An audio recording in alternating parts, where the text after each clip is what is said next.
PTV.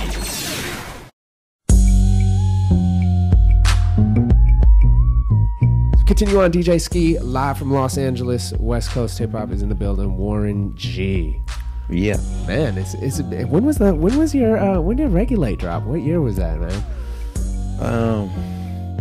that was around 94. It's crazy to just think of how much time has like how long ago it was that the single drops. It still seems like it was almost like yesterday, right? Yeah, that's exactly what it feels like. I'm still young too, absolutely. By the way. I ain't old, no motherfucker. It's crazy though when you think of hip hop, like the generation that people are still listening to. 94 was a big year, like around that time, like Nas dropped, a bunch of other. These people are still relevant. What do you think? Whereas almost the hip hop that came out in the 80s, it almost like Kool Herc, a lot of these guys didn't have the longevity that hip hop artists in the 90s have come through. And you still mention people like Nas, yourself, Warren, Jay-Z.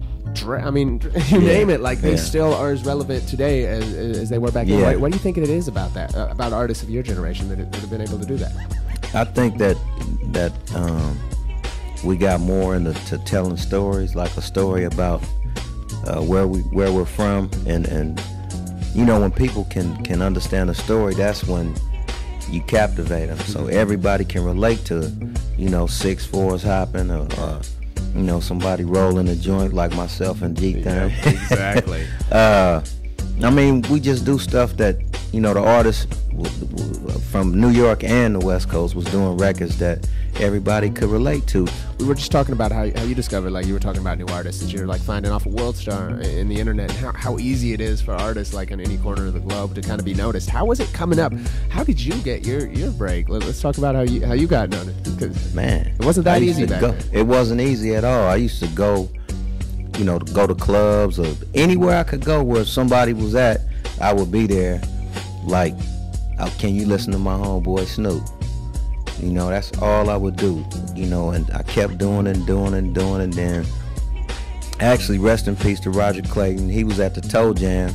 I even gave Roger some stuff, and we used to do stuff with Roger back in the day. He would let us rock in his club, you know what I'm saying? And we just kept pushing, man. And one day I just went to, go to see Dre, and I popped in the tape. It was at a bachelor party, and I mean, motherfuckers was like, who was that? And I was like, that's me, Snoop, and my boy Nate.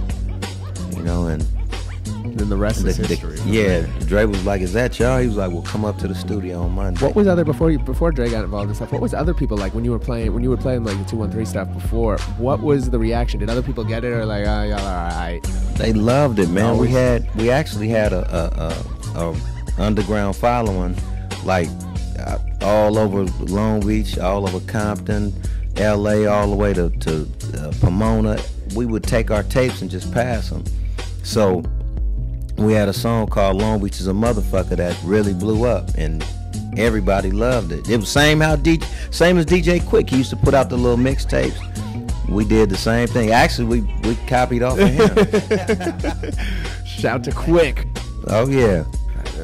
What were those times like once you guys were out selling? Did like, because you guys came up all together, having nothing, and success, could change people, and especially people around it. Was there any tough times around then? Because you guys are still all cool and stuff now, but at those times, was there ever any like, oh man, jealousy or anything weird going on? It never was jealousy.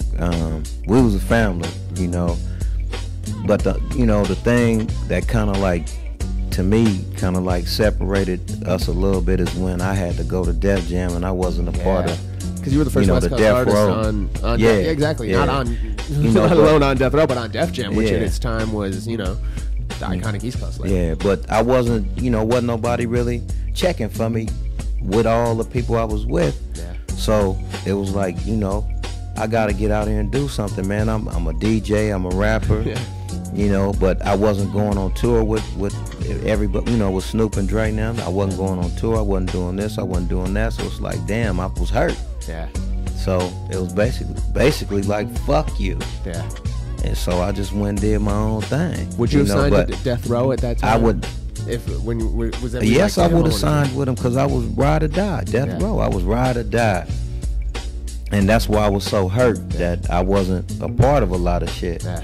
You know, but I never charged that against Snoop or Dre or Suge Knight. It's just the what was going on. I guess the success just, you know, everybody was having a lot of success and just kind of like wasn't really tripping. Warren G in the building. It is a violation. Oh yeah.